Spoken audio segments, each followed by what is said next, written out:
Welcome everyone to another spawner tower review video. This time, we are reviewing our third spawner tower, SWAT. From an unfamiliar game for some, that game being called World Tower Defense. I'll go over the game World Tower Defense itself in a later video, but as of now, I am going to focus on SWAT.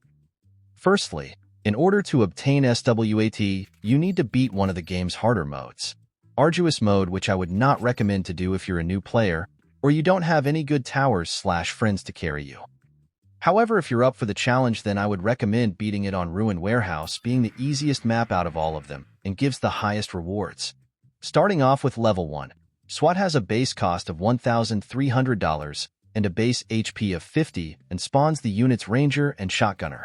Base Ranger has a HP of 15, 5 shield, deals 2 damage per 0.4 seconds, dealing a DPS of 5, has 31.25 range, has 2 defense, and a movement speed of 2.9. Base Shotgunner also has 15 HP and 5 shield, but deals 3 damage per second. It has a range of 20, 2 defense, and a movement speed of 3.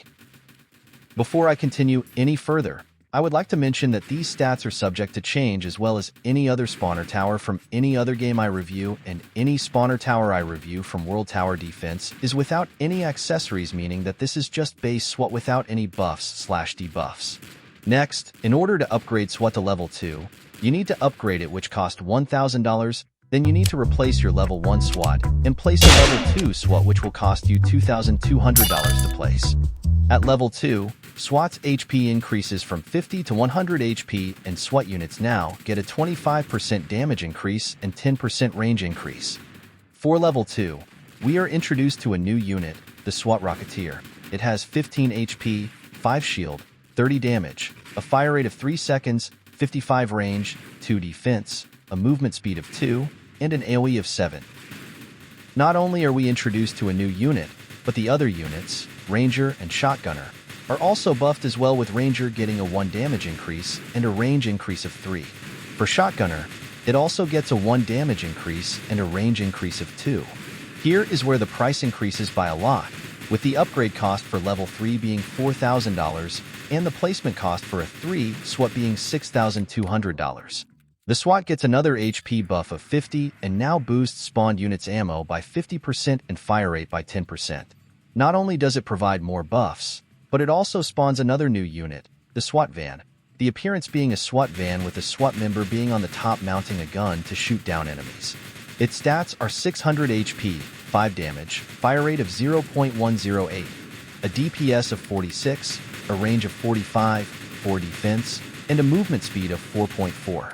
All the other units have a buff of 10% more range, 25% more damage, 50% more ammo, and 10% faster fire rate. Now this is where the price gets a significant increase. For level 4, the upgrade cost is a hefty price of $18,000 and a placement cost of $22,500. This time, however, the SWAT gets 100 more HP, buffs its spawned units even more with 6 more defense and a new ability called Spawn Reinforcements. This ability allows SWAT to temporarily boost the fire rate of SWAT's units and flying detection to all units for 7 seconds. This ability also spawns 7 SWAT Reinforcements, a new unit.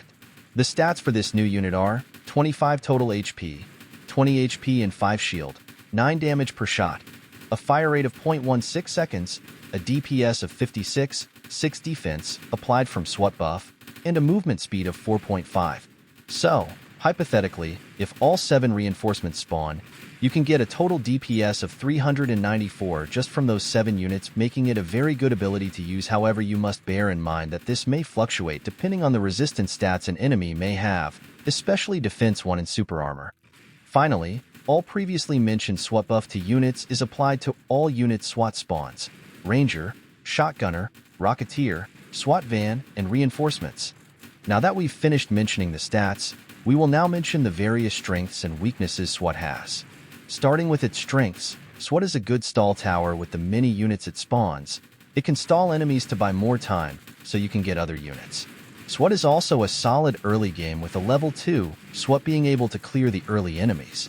Its damage can easily clear any small/weak enemies and be able to do some damage to bosses. However, there is one thing to be noted. Although SWAT is a solid sub-DPS stalling tower, it gets easily destroyed by wave attacks from enemies such as paladins, burdensome boss, conehead, casual boss, etc. as shown in this video.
Its units can also die fairly easily because of enemies like the M-Rusher or quick enemies.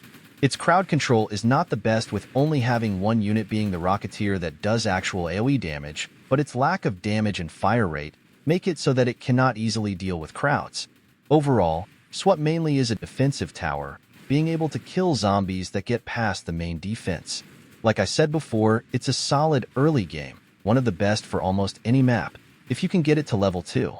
However, it falls off very quickly on boss waves, so be warned that SWAT won't really do a lot against major bosses like Conehead or Paladins. SWAT is also prone to fall off easily if the enemy's HP increases over time if you aren't able to stack up enough reinforcements. So, what would I rank this spawner tower? I would give it an 8.5 to 10 and an A- rank. This tower is extremely versatile as it could be used from early to late game and be a good staller. However, its lack of HP makes it a glass cannon, having great damage but prone to die easily. It also performs poorly on major boss waves as stated before. So that's it for Spawner Tower Review number 3.